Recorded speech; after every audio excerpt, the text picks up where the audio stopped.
Yo, what to do? Dedication nga pala. So today is nag-pull day tayo. Pakita ko lang sa inyo yung mga ginawa kong workout guys, no? So first is pull-ups. Ang wino-work natin na muscle dito is yung lats natin or yung latissimus dorsi natin, yung tinatawag ng pakpak, yung palikpik. And yung short head ng biceps natin. So while doing this exercise, remember to control the movement, and place yung hand placement is wider than shoulder width. And always remember to gamitin natin. Use your back muscles to pull the upper part of your chest to the level nung kinakapitan mo. At the same time, medyo i-arch mo rin yung torso mo backwards. Then, pwede mong i-cross yung legs mo, pwedeng na straight. Depende sa preference mo yan. Inhale during the first half ng movement. Exhale sa taas. Next natin is lat pull down. So, itong lat pull down is I would recommend kung nagsasuffer ka pa mag-pull-ups ng body weight, dito ka muna mag-start since same or halos same lang siya ng muscle na tina-target kapag nagagawa ka ng pull-ups. Halos identical sila. Yung outside and upper back, yun yung nagtitake ng most strain. So, itong exercise na to is sobrang helpful para palapadin yung back natin, no? So, again, dapat yung elbow is vertically pababa. Straight mo yung chest, then chest out, lean back a little bit, konti lang, no? Huwag ka masyadong upright. Inhale while lowering your arms, exhale when you extend them. Yun. So next is one arm dumbbell row, isolation para sa lower and upper lats. Medyo involved na rin yung sa may delts. Very effective exercise na to when you want to grow or want to isolate yung lats natin, no? Just make sure na huwag masyadong mataas sa shoulder yung paghila. Yan, no? Tinan nyo kung as you can see, medyo sa palikod ko siya hinihila, di ba? Para sa lats talaga siya tumama. And avoid din na medyo nagtutwist na yung torso mo or medyo, alam mo yun, gumagalaw yung torso mo pag ginagawa mo yung movement. Control, i-stretch pababa, squeeze sa taas. Then, always remember na kumuha lang ng weight na kaya. Okay? Again, di mo kailangan sobrang magmabigat if you really want to grow. Next natin ginawa is barbell bent over row. Underhand grip yung ginamit ko dyan. So, mas involve yung biceps natin. So, yun yung difference niya kumpara dun sa overhand, no? Sobrang effective nitong exercise na to. Sobrang demanding niya sa back. Na-work niya yung back muscles natin. Sobra, lalo yung latissimus dorsi natin. Very effective way, no? To thicken yung middle muscles natin sa back natin. Overall strength na rin. Malaking bagay din siya para bigyan tayo nun. Overall strength. And also, isometric din siya na workout for your torso and legs. So, medyo risky rin siya, no? Kasi pag ma-heavy na yung binubuhat mo, nagka-compensate siya sa lower back. So, pwede ka gumamit ng belt or pwedeng gumamit ka na lang ng bench para supported siya yung chest mo. Next workout is for the traps natin, no? Trapezius natin. Yung upper traps. So, ito ay shrugs.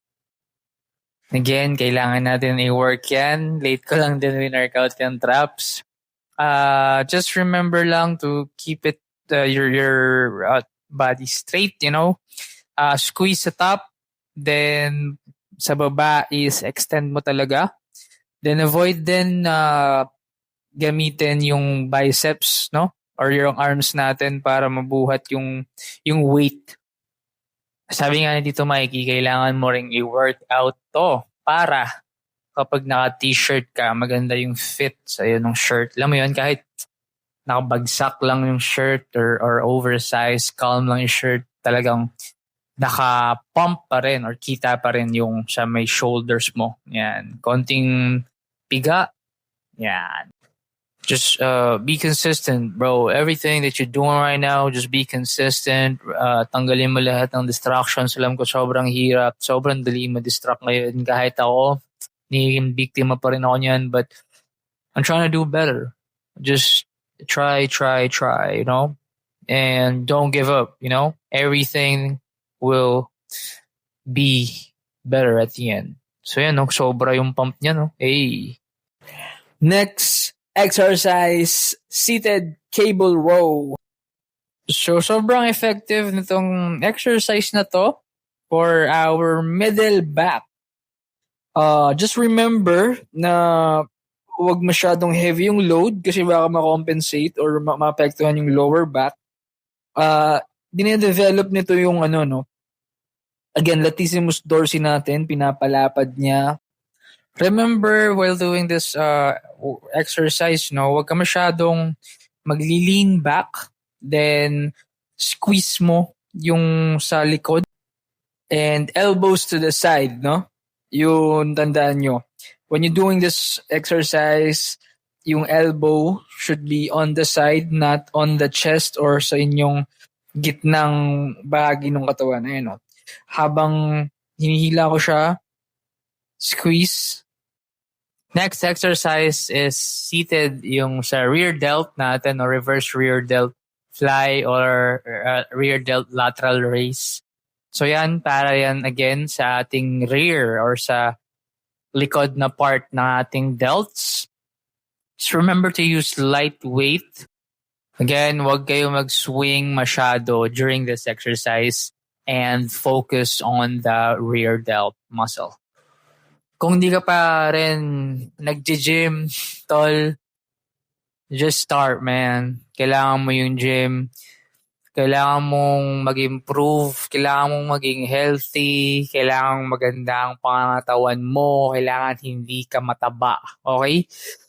Sobrang importante na inaalagaan natin yung katawan natin, mga tol. And yun yung pinopromote ko dito sa aking TikTok or sa mga contents ko na to. Kasi just wag na tayo magsinungaling. Okay? Maganda yung katawan natin. We feel good. Maganda sa pakiramdam. Kaya start, for yourself, for your family, for everybody that you love, And yan, shout out sa'yo, Coach Jay. Video bumpa more. Yun, no? So, biceps na tayo. Ginawa ko is inclined dumbbell bicep curl. Sobrang effective nito sa long head. Though yung short head, ma-work din naman. Yan. So, till failure or close to failure, hindi nyo kailangan masyado magmabigat dito, no? Just focus on the stretch sa baba, then squeeze sa taas. Sobrang solid nitong workout na to. Pag tama nyo nagawa, yan, yung half day, sakit niyan. Nag-init niyan after, pump, flex muna.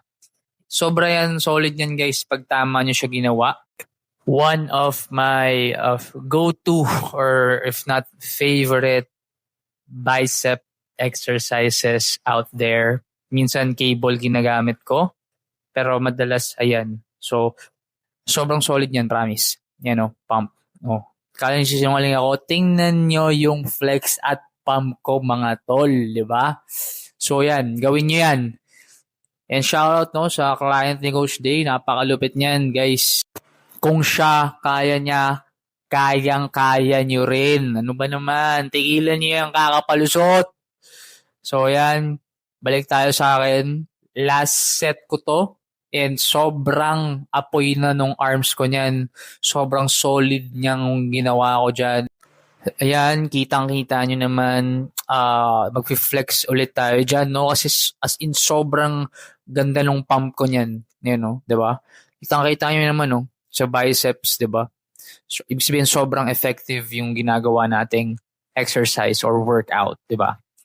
Yan, shoutout kay Boss Lawrence. Napakalupit, no? Napakalakas. Nag-squat siya yan, guys, ng 130 kilos ata. Tapos, 5 reps. Napakalupit.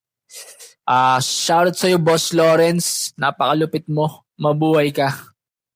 Last exercise natin is incline pa rin pero hammer curl. Sobrang solid at hapdi rin yan ng workout na yan. So after, nag-jog lang ako, tumakbo ako para finisher. Yun lang yung full day ko. Guys, dedication out.